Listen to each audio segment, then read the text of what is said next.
Hi, I'm Erin. You guys all, I think, know that. So we are part of the Caring Campus Initiative. It was originally a classified initiative, but actually now we're trying to get more managers and faculty involved as well. And there are 5 principles with the Caring Campus.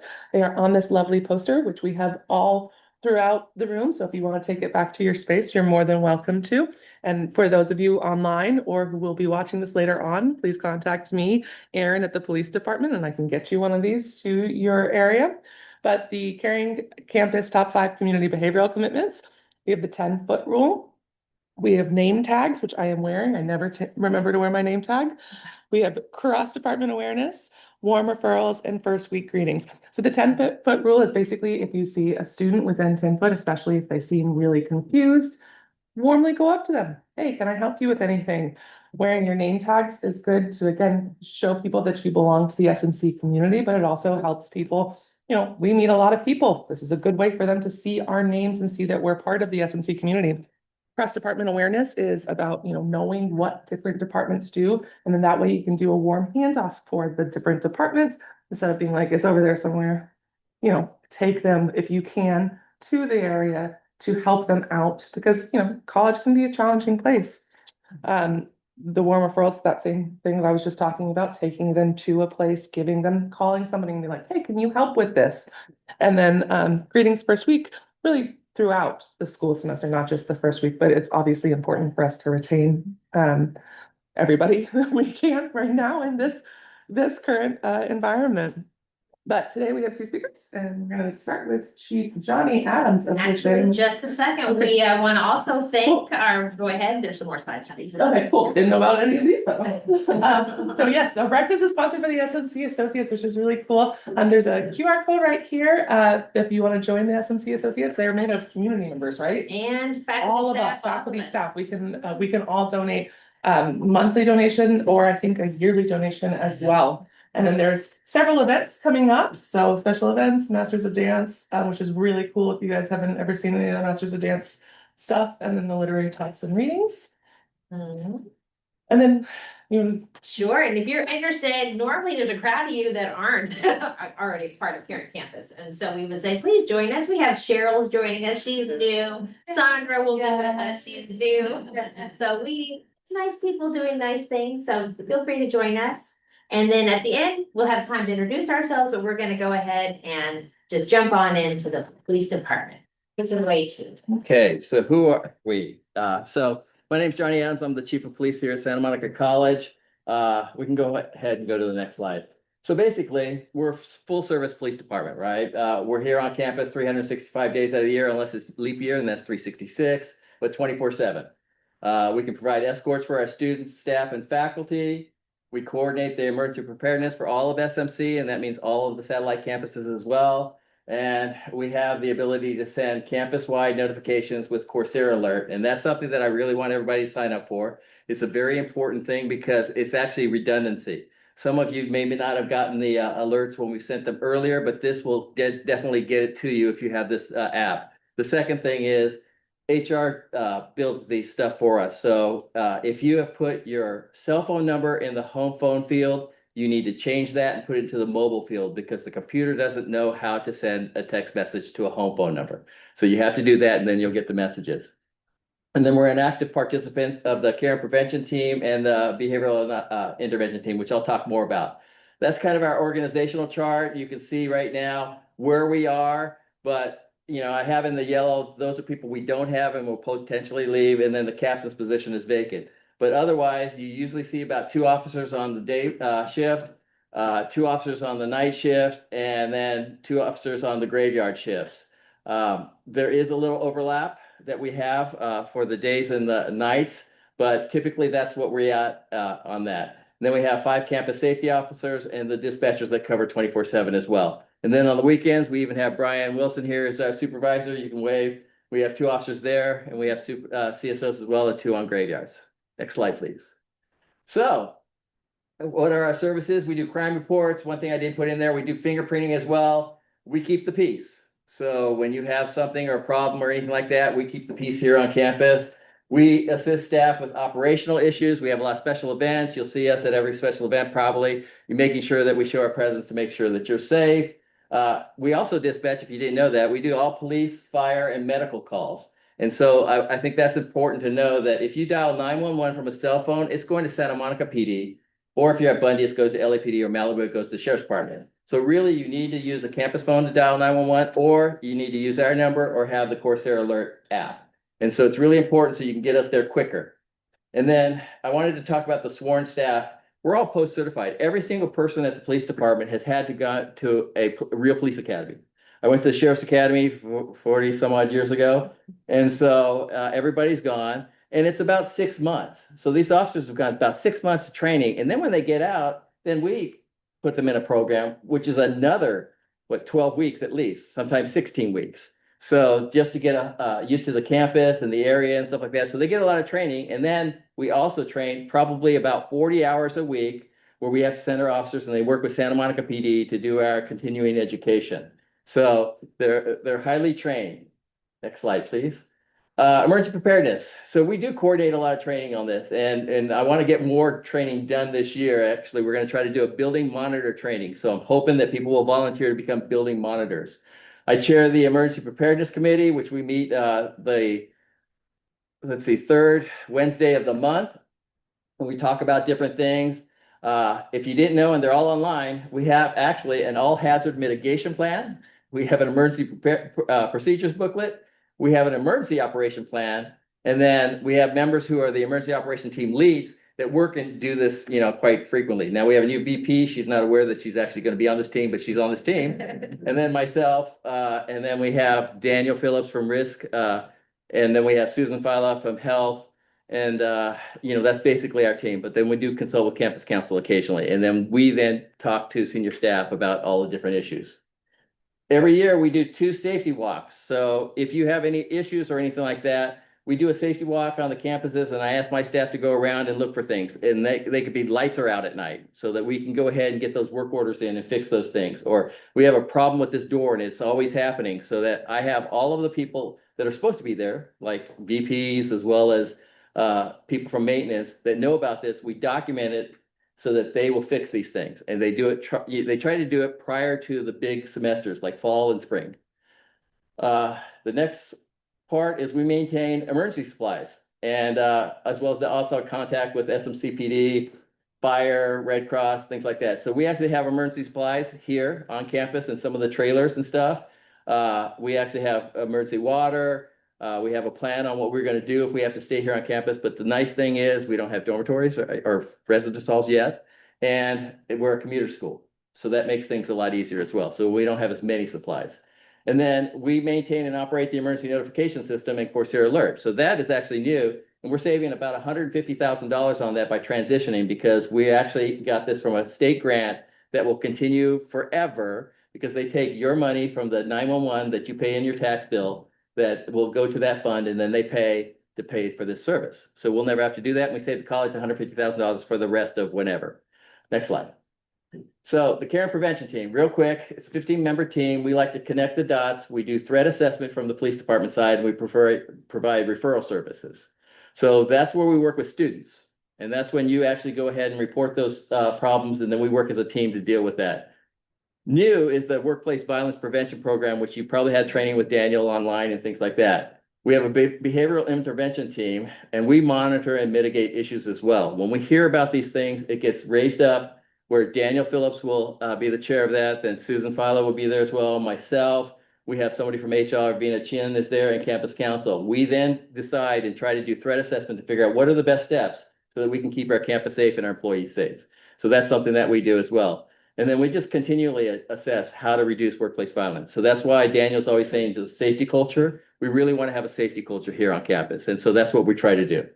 Excellent. So that's my information. So I put it here. You're going to have my cell phone number. I will answer my cell phone. My staff knows that I answer it 24 hours a day. So I will say this, it's a cell phone. So if you dial from a cell phone and I don't answer, then that means I'm probably in a meeting like this and I don't want to interrupt and be rude. So I'll probably text back and say, hey, can I call you back? If you say no, it's an emergency, I will excuse myself and I will deal with that. But if it is an emergency, call the 4300 dispatch so the officers can get there as quickly as possible. And then there's my email if you want to do anything else. And that concludes my presentation. You want to introduce your lovely team? Yeah, so here, like I said, we had two officers for the day crew. You know, we have Officer Cadena, Officer Jester here that are working the day crew right now. And then Sergeant Wilson right here, he's the supervisor that's filling in for Chiquita Brown, who's on a lovely cruise on a vacation. So, yeah, we do allow that. And then Erin, of course, she was here earlier. She's in our front office staff. So we're kind of all here. All right, thank you. Anybody have questions for the chief or for anybody on the team? Anything online? Any questions? Yeah, no, it's very quiet online. If you had a magic wand, chief, what wish would you grant for your team? Ooh. Well, right now, I think we would love to have some new cars. I think, that's something that we constantly have issues with. However, just so you know, to save the college money, we're waiting for Santa Monica PD to cycle in their brand new 60 cars to sell us their used 2018s, which will be in a lot better shape than what we have. So, and we get them for a much cheaper price because the brand new car is about $93,000 with all the lights and sirens. And so we can get them from Santa Monica PD for about 12,000. So we're saving the college a bunch of money, and we're hoping to get those in the next year. So hopefully you'll see some new cars, and our people will be a little happier. Steve Adams, how come they don't donate it? How come they don't donate their older cars to us? I wish I the mean, city aren't would we do all that. one? Yeah, no, unfortunately, the city has budget issues as well. And they are giving us a discount because we're saving them money by them not having to take the equipment out of the car. So that's what I've told them, hey, you're gonna spend $3,000 taking it out of the car, so why not keep it in the car and sell us the car cheaper? And so that's what they're doing.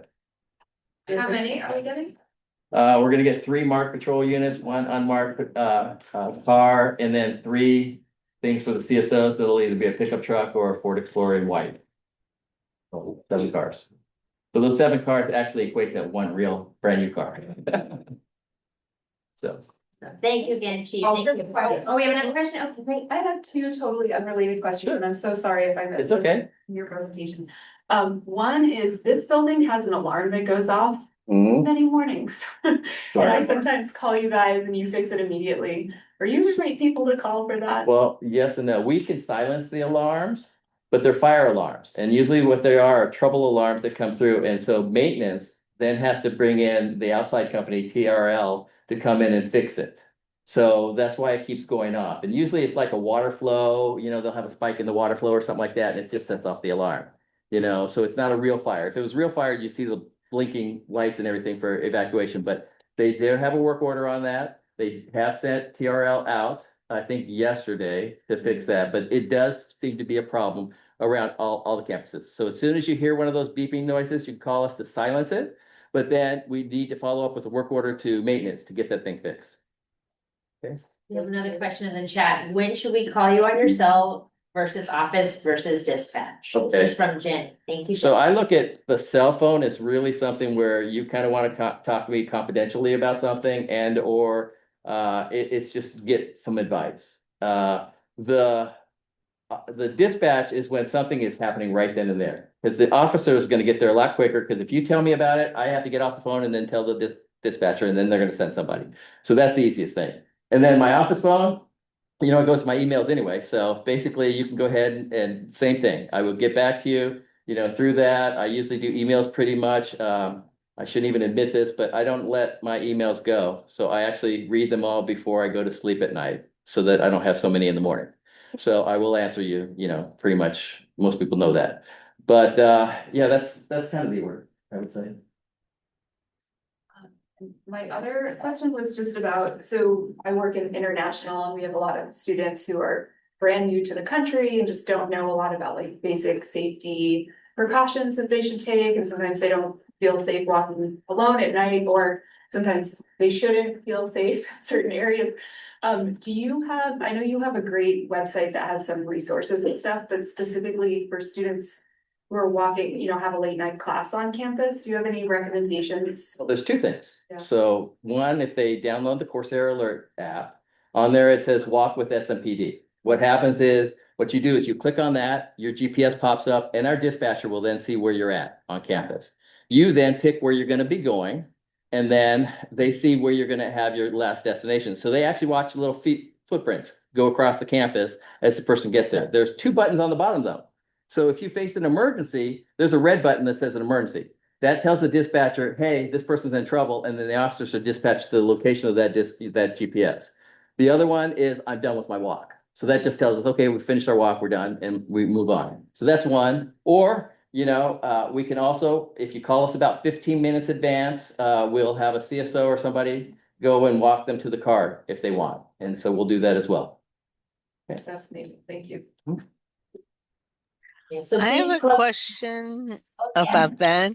If for some reason the student forgets to say I'm done with the walk, do you reach out to them or We have you the would ability just to do okay. that.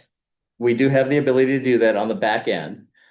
Usually we don't have a problem because the person really actually pushes the button that says end to walk. But if we do have an encounter, there was one time that we actually did call the individual and they were fine.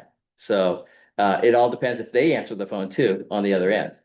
Right. But the thing is, if they don't end the walk, we continually see where they're walking and where they're going. So if we see that they're actually driving away from the campus, we're figuring they're going home. We have another question in the chat. Hi again, how can the front-facing staff request or get a panic button installed under the desk? On the phone. Yeah, it's on the phone. Yeah, they're on the phones right now. So they're actually tied into our emergency notification system. This is something we've been working with IT. So if you don't have it already on your phone, then put in an IT help request and then they'll work to get that done. Okay, Jenny, you got that? Okay. Are there any departments with like panic button? Some are, but here's the thing, that one, they cost some money. And two, the solution is kind of technical. So this college has several different types. So you have the older version, which is kind of like an analog, and so it doesn't work that great. The newer version is telephone, and that doesn't work that great because you want to use the network. And that's why we're doing with the phones, because otherwise, by having it the other way, we have to always send an officer to actually reset the alarm as well, where we don't have to do it on the network. And not So, all of us have the keys. yeah, Send forward you out. because there's several different kinds that, that have been installed over the years. So. So, yeah. And we get family calls. But you mentioned something about the ability of having a panic button on our phone. Yes, there's how you have the, I don't know, see that on the different app. buttons. The what? You mean Well, on actually, your, On your office phone, On your actual desk phone. those brand? desk phone. Yeah. Just hit campus police and it lets us know. The thing about, I will say this about panic buttons. So here's the thing about panic buttons, because usually if you send a panic button and we don't hear from you, they're gonna come in more aggressive, right? They're gonna think that you're getting attacked or something like that versus somebody who's being verbally assaulted, right? Or, just being, just somebody who's disrupting. The best thing to do is always to see a coworker and say, hey, can you, and you could even do your own internal signal. Can you give me a cup of coffee? Which you don't usually ask your employees to do.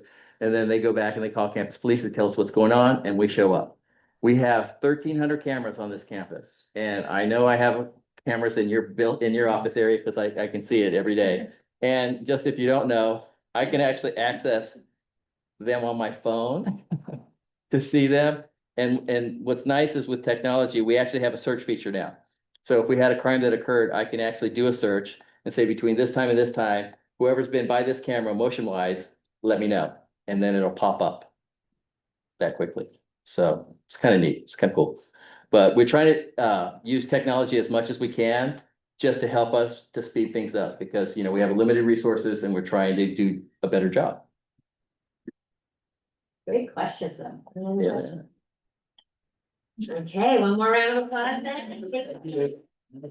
Let's invite Tony Richardson up to talk about our supplemental instruction program. And I'm gonna share for our Zoom friends. So it's that slide. Tell me when. Hello, everybody. First, thank you to SMCPD because y'all in dispatch definitely help out with SI in the best ways when we need unlock services for our students to be able to enter their spaces and administer their sessions. So we had a good pairing today. And thank you all for being here. I'm Tony. I am the SI coordinator over in supplemental instruction. SI falls under instructional support. So we're like tutoring, but not so much tutoring. It's a peer-led academic support program where we target specific courses that have high rates of D's, FWs, or just more traditionally difficult to pass or get an A in. We select a former student of that course to be hired on as an SI leader, to where they're attending the course for a second time and then hosting three weekly review sessions per week on pace with what the course is delivering. So super almost invasive academic support program, completely peer-led, and we really embrace the fundamentals of collaboration and active learning in these sessions to make it less transactional, like a tutoring experience would be, and more so giving folks the opportunity to build community, learning communities, learning how to understand content and reinforce information in a different way by hearing it from a student and just giving them that extra practice and study skills that would allow them to be an independent learner outside of SI. So SI is an internationally recognized program. We have it in existence at most colleges and universities all over the place. Before I came here, I oversaw SI at USC. So similar program, just different courses, different approach. And those are some pictures of our sessions, if y'all saw, sorry. A few of our SI sessions, I do observations every semester. So this is them in action. Again, we like to hear students talking. We like to see them up doing board work. And it really is supposed to be a very active and collaborative, buzzing environment. So for the spring semester, these are the courses we've been able to assign an SI leader to. Now, when we assign SI leaders to specific courses, we select a section of a course to have an SI leader. Right now, we're still working on ways to make that more clear and apparent to students enrolling in courses who would likely or who would prefer to be enrolled in a section that has an SI leader. But for the most part, all of our information is generally updated on our website by week 2, to where if a student is enrolled in any section of the course, they are able to attend the SI sessions for that at their own will. So we collaborate with the STEM program to incorporate a lot of the STEM courses. So you see a lot of chemistry, computer science, engineering, math, and physics, thanks to them. And then outside of that, we have some other help that helps us fund Anatomy 1 SI leaders, which predominantly is occupied by a lot of like pre-nursing students, Accounting 1 and 2, Japanese 1, Spanish 1, and then Chemistry 19 is a specific one that's geared toward the pre-nursing folks.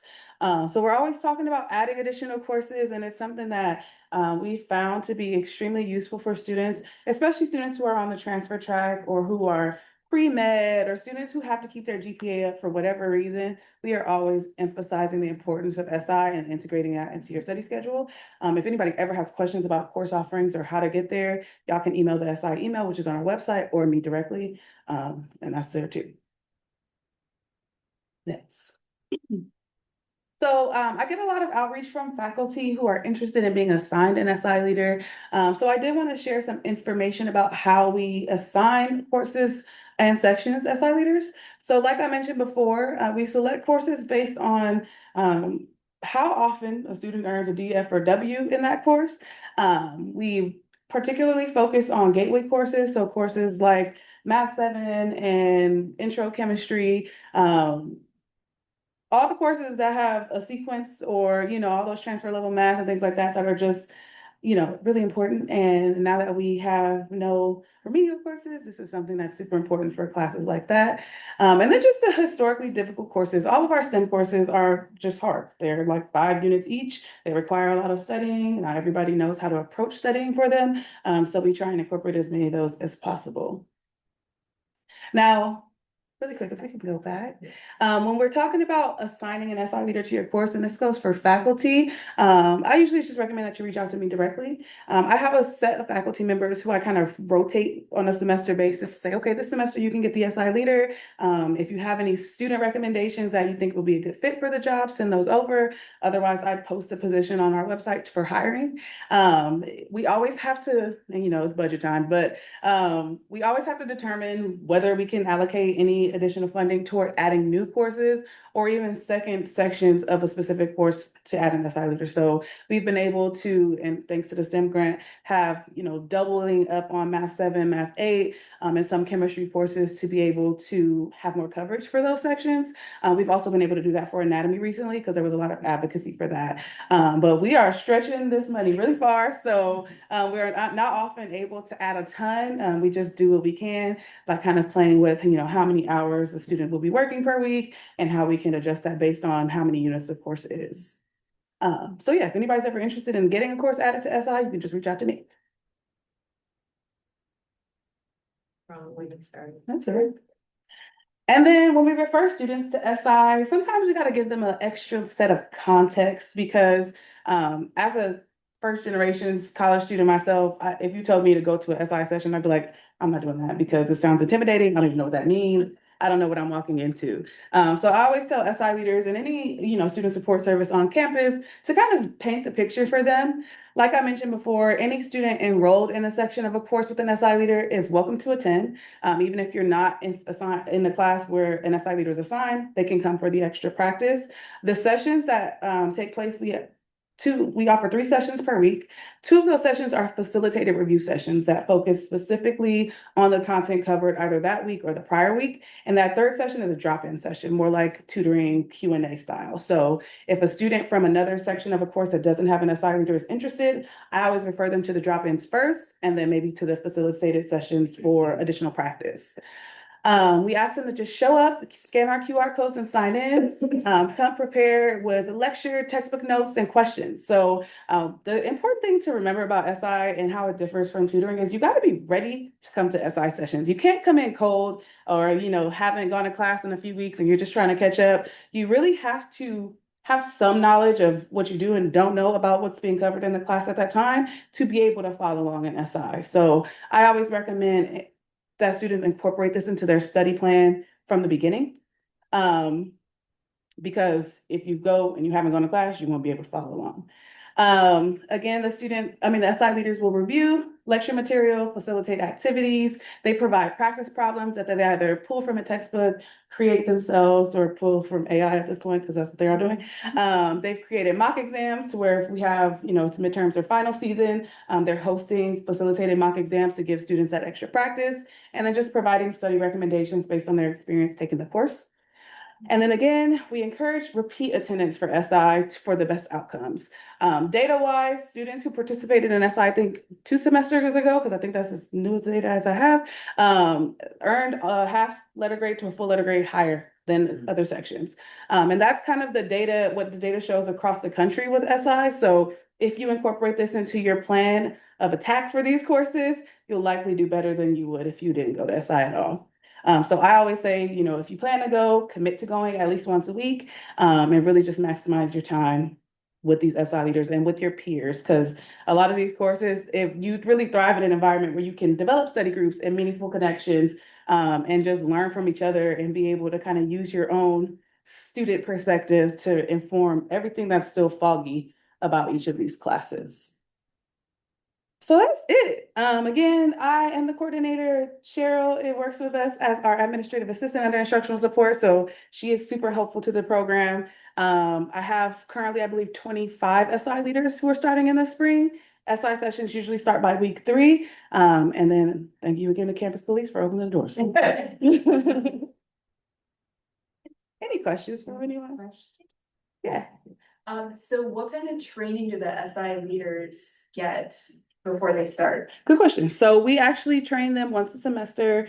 We do a full day in-person training, emphasizing the pedagogical aspects of SI. So talking about learning theory, creating independent learners, the learning cycle, appropriate approaches to studying. And then we also incorporate different equity focused topics for our students, especially now that we've gotten a student equity plan. We're really trying to robustify student support services. So we're giving them some tools on understanding how to interact with different populations of students, different levels of preparedness, and then we just give them some practical advice. This is how you administer a session. This is how you should manage your time as an SI leader because it's one of the bulkiest student worker jobs. And then we have like a mock SI session given by what we call an SI mentor, who is a more senior SI leader who just provides support throughout the semester to them. So they have that once a semester, and then we do have monthly meetings just to check in, do smaller activities. I give them a little PD, and then Where do they go? Like, where's your location? If an SI leader needed support, say, and they wanted to come talk to you. come on up to Drescher 30, was it 4? Inside the STEM lab is where my office is.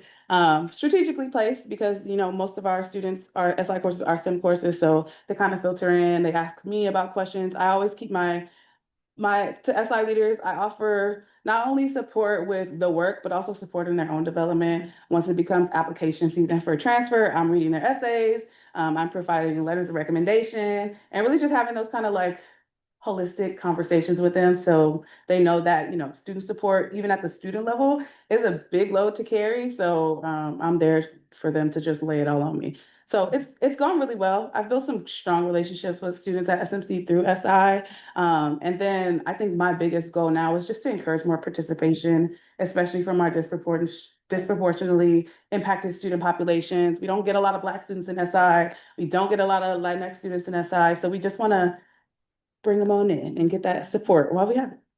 How do students even learn about, like, if you don't know about the program, like, how do students coming in learn about it? So we table at every event possible.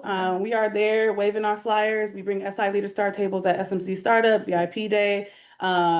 For sections that have been assigned SI leaders, they get access to the Canvas shells to where they send outreach messages. They stop into the classroom to make announcements about their sessions and introduce themselves. I always recommend that SI leaders also email other professors from the different sections to just share their session times, to where we kind of try and get it out that way. In a beautiful, perfect world, my goal is to partner with enrollment management just to list something like this in a schedule of classes. But it changes every semester, so it's kind of difficult. But that would be ideal. I do think that academic counselors, like if they're working with students who are struggling or Yeah. they definitely recommend it. That's good to hear. Carla had a question. Carla, do you still have one? Come on, TV. Aaron answered it, but yeah, also like getting together with counselors because I know a lot of times students go to their counselor and say, I'm failing math, what do I do? And that's when they could say, hey, why don't you, it's not too late to sign up for. Well, it might be too late for supplemental Sometimes instruction. we're at week 9, you might want to talk to your counselor about something else. But no, Yeah. really, I like to make myself very visible with counselors. I work with Maria and Janet just to, promote our sessions. Every semester, I'll make like an inclusive flyer of all of our sessions, a QR code to our website, and just place it around student services, to where hopefully people are finding out about it. The hardest thing is describing what SI is. Like, that's a mouthful in itself. So I'm trying to think of a way to condense all that information to make it sound more student friendly, because right now it just sounds a little technical. So for the professors that are, students can kind of drop in, walk in, there's a QR code. Is there any communication needed? Like if a student who's not in that section, the professor is going to be expecting students that semester, right? Because they're one of the designated sections. So I guess what I'm asking is the student comes and visits, signs in QR code. Do they really need to say, hey, I'm here for SI, or does the professor kind of understand? Oh, that's a great question because SI sessions happen outside of the classroom. I didn't mention that, but they all happen outside of class meeting times, to where the only person they interact with when they come to an SI session is the student. work with SI leader. And we do that on purpose. We want the professor to be removed from the situation. So really, the student will show up to SI, they'd meet the SI leader, and they'd sign in. On the sign-in form, we ask for name, student ID number, and the section that they're enrolled in. It's just for our tracking purposes to be able to see who participates. So it's not during the scheduled class time? Correct. It's outside of class time. You had mentioned, and maybe you guys are already doing this, you've mentioned wanting to try and attract more disproportionately impacted students to be supplemental instruction leaders. How do you identify folks? Do you like the faculty say, you're a little rock star, or do you want to be a supplement? I mean, like, do you do that kind of outreach and find folks? Yeah, we have a good amount of faculty members who have that lens, like to kind of handpick students and say, this great student, they could really use to this development, they'd be a great leader. I spend a lot of time in Black Collegians and Adelante when I'm hiring, and just sometimes I'll just sit there with my flyer and like, hey, you want to be a SI leader? Talk to SI. Any outreach that I need to send to the campus, I definitely incorporate special programs and all that, just to make sure that it's on their calendars. It's in all of these emails that they're getting. That's as far as it's gone so far. I'm trying to get creative. I was trying to and a goal I have is to partner more with like Black Collegians Adelante do during different points of the semester, like Black Student Success Week and midterm motivation, to really encourage this type of help seeking and teach students how to access this stuff. So my goal in the near future is to have a workshop where we teach students how to use academic support resources, how to find them, how to be prepared for them, how to get the most out of them. So That could be the VIP day workshop. sign me up. Do you work with peer navigators at all? I do, and we overlap in some students as well. So I have some who works as SI leaders. Since they fluctuate so frequently, it's hard, and I don't know what their training situation is like. That's an opportunity for me to be able to maybe pop into their training and educate peer navigators on SI. Yeah, I think that they would be really into that because they're sending out email blasts about things all the time, and they're actually calling the person, the first year students, and I know. Communication. That's a good point. And I know Edwin in Peer Navigators was a former SI coordinator, so hopefully he's plugging us hard as he can. He knows the business. He's still selling it, yeah. Knows all about it. The other thing I was gonna highlight is that you also do final review training, and they do a special intense session prior to finals. So thank you, Cheryl, because that was not on the slide. But we do 2 to 4 hour long final review sessions for every SI course. The weekend before finals, that's when y'all get all my phone calls all day long on that Saturday. To where each SI leader is developing a comprehensive overview of all of the important stuff in the course, creating some study materials, sometimes doing mock exams. And we collaborate with STEM for their study-a-thon for that. And we publicize that through all of the end of the year stuff. So if they can't make it to any session, come to final review and get that practice, if anything. Thank you, Cheryl. So do I. How many hours, if you have an SI for just one class, how many hours are they given to do that? That's a good question. So we tell SI leaders they can expect to work 12 to 15 hours per week. We pay them to attend the lecture, and then we pay them to host the 3 1-hour sessions, and then they get up to 4 hours to prep.